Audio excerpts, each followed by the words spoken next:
بسم اللہ الرحمن الرحیم۔ بچوں، آج ہم سورۃ انفال کا رکوع نمبر 4 پڑھیں گے۔ پچھلے ہفتے ہم نے اس رکوع کی آیت نمبر 29 سے لے کے 33 تک پڑھی تھی۔ آج ہم اس رکوع کی آیت نمبر 34 سے لے کے 37 تک پڑھیں گے۔ اپنے قاعدے کھول لیں یا اپنی بک کھول لیں سب۔ بسم اللہ الرحمن الرحیم۔ وما لہم، اور اب کون سی بات ہے ان میں، اللہ کے نہ یعذبوہم اللہ، نہ عذاب دے ان کو اللہ۔ دوبارہ دیکھیں، وما لہم، اور اب کون سی بات ہے، اللہ ان میں، اللہ کے نہ یعذبوہم اللہ، عذاب دے ان کو اللہ۔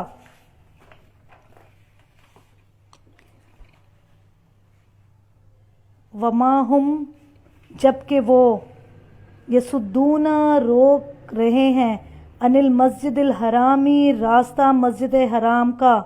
وما کانوا، حالانکہ نہیں ہیں وہ، اولیاءہ، اس کے جائز متولی، انا اولیاءہ، نہیں ہیں اس کے متولی، الا المتقون، الا مگر، متقون اہل تقوی، ولکن لیکن، اکثرہم ان کی اکثریت، لا یعلمون اس بات سے بے خبر ہیں،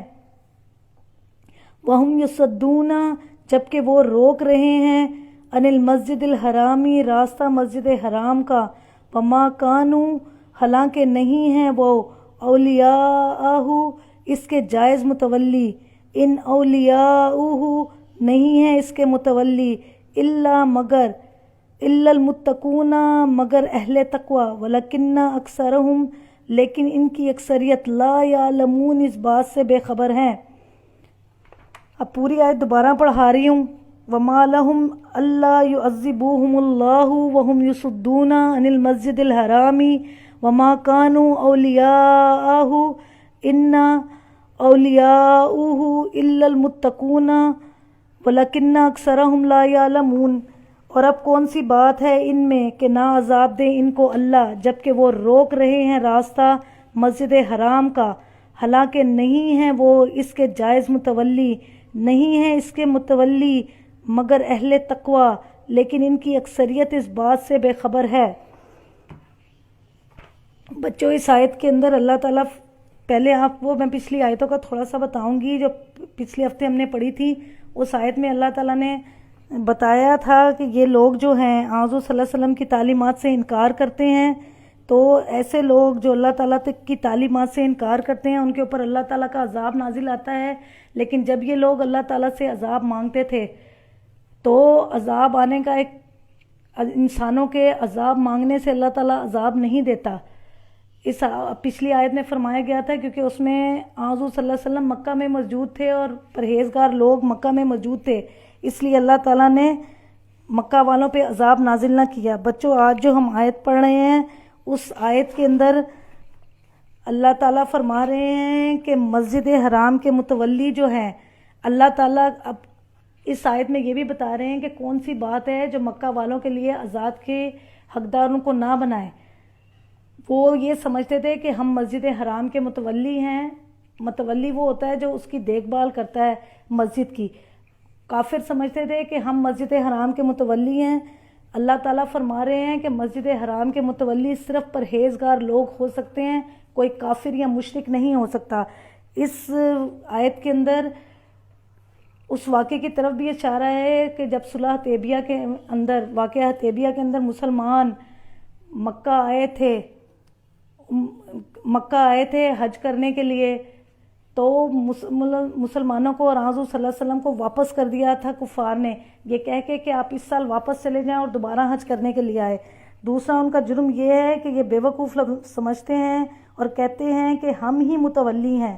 ہم جس کو چاہے خانہ کعبہ میں آنے کی اجازت دیں اور جس کو چاہیں خانہ کعبہ میں آنے سے روک دیں۔ ان کا یہ خیال جو ہے وہ دو غلط فہمیوں کا نتیجہ ہے۔ یہ اپنے آپ کو متولی سمجھتے ہیں، جبکہ متولی وہ ہوتا ہے کہ جس کو،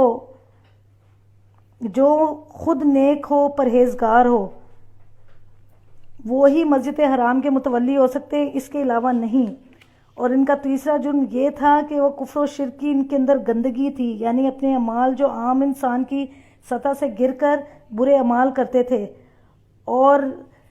جس کام سے ان کو منع کیا جاتا تھا بار بار وہی کام کرتے تھے، اس لیے اب کوئی ایسی چیز نہیں تھی جو ان پر عذاب آنے سے روک نہ سکتی۔ اگلی آیت دیکھیں،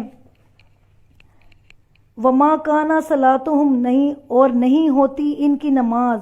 عند البیتی بیت اللہ کے پاس، الا مکان مگر سیٹیاں بجانا، و تصدیاتن اور تالیاں پیٹنا، فذوقوا العذاب سو چکھو اب مزہ عذاب کا، بما کنتم تکفرون بدلے میں انکار حق کے جو تم کرتے رہے ہو۔ وما کانا صلاتہم اور نہیں ہوتی ان کی نماز، عند البیتی بیت اللہ کے پاس، الا مگر مکان سیٹیاں بجانا، و تصدیاتن اور تالیاں پیٹنا، فذوقوا العذاب سو چکھو اب مزہ عذاب کا، بما کنتم تکفرون بدلے میں انکار حق کے جو تم کرتے رہے ہو۔ وما کان صلاتہم عند البیت الا مکان و تصدیاتم فذوقوا العذاب بما کنتم تکفرون، اور نہیں ہوتی ان کی نماز بیت اللہ کے پاس مگر سیٹیاں بجانا اور تالیاں پیٹنا، سو چکھو اب مزہ عذاب کا بدلے میں انکار حق کے جو تم کرتے رہے ہو۔ بچوں، مشرکین کی یہ عادت تھی کہ جب بھی حضور صلی اللہ علیہ وسلم خانہ کعبہ کے پاس نماز پڑھ رہے ہوتے تھے تو یہ لوگ حضور صلی اللہ علیہ وسلم کے نزدیک آ کر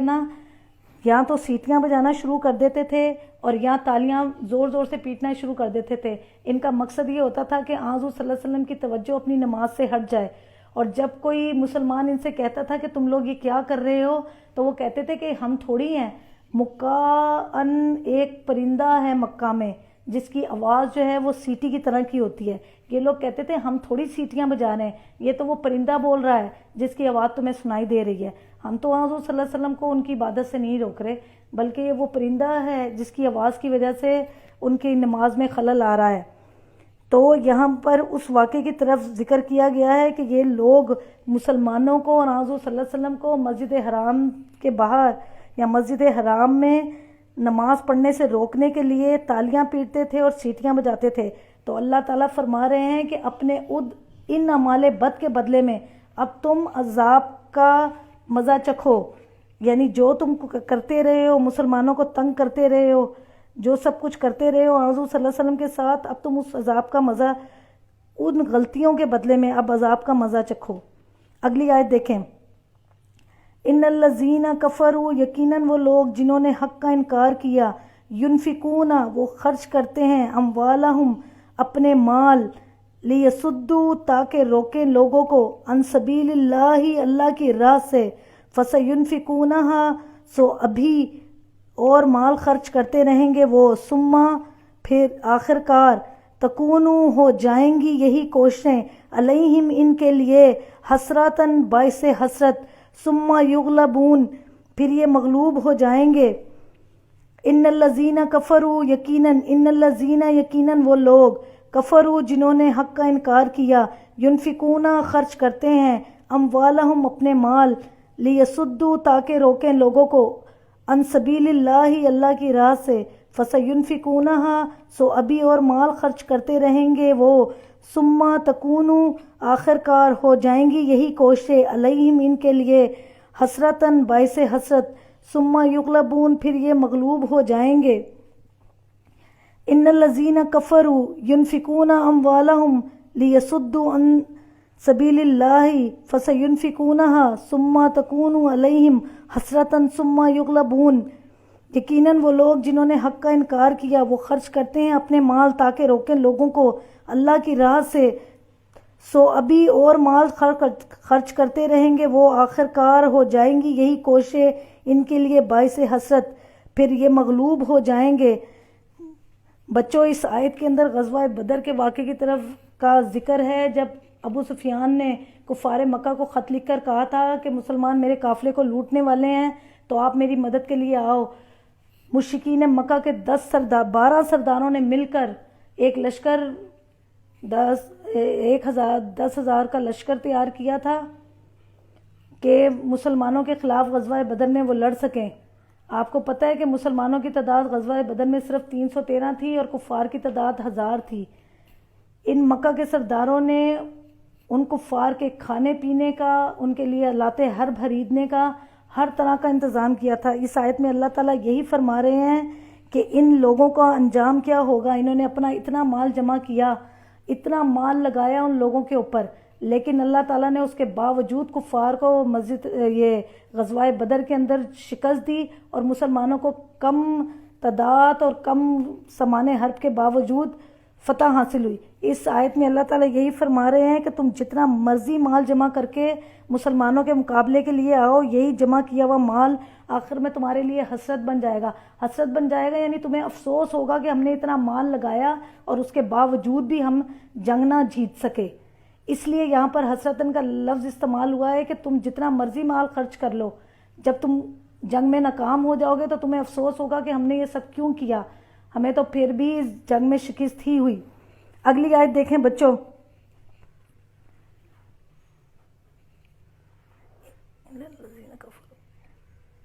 لیمیز اللہ والذین کفروا، اور وہ لوگ جنہوں نے کفروا حق کا انکار کیا، الی جہنم یحشرون، جہنم کی طرف گھیر لائے جائیں گے۔ بچوں اس آیت میں بھی کفار کا ہی ذکر ہے کہ جو لوگ اللہ تعالیٰ کے دیے ہوئے سچے کلام کا انکار کرتے ہیں، آخرت میں وہ جہنم کی طرف لائے جائیں گے، اور ان کا ٹھکانہ جو ہے وہ ہمیشہ کے لیے جہنم ہی ہوگا۔ اگلی آیت دیکھیں، لیمیز اللہ الخبیث، تاکہ چھانٹ کر الگ کرے اللہ گندگی کو، من الطیب پاکیزگی سے، ویجعل، اور ڈالتا چلا جائے گا، ویجعل الخبیث، اور ڈالتا چلا جائے گا گندگی کو، بعضہ الی بعض، دوسری گندگی پر،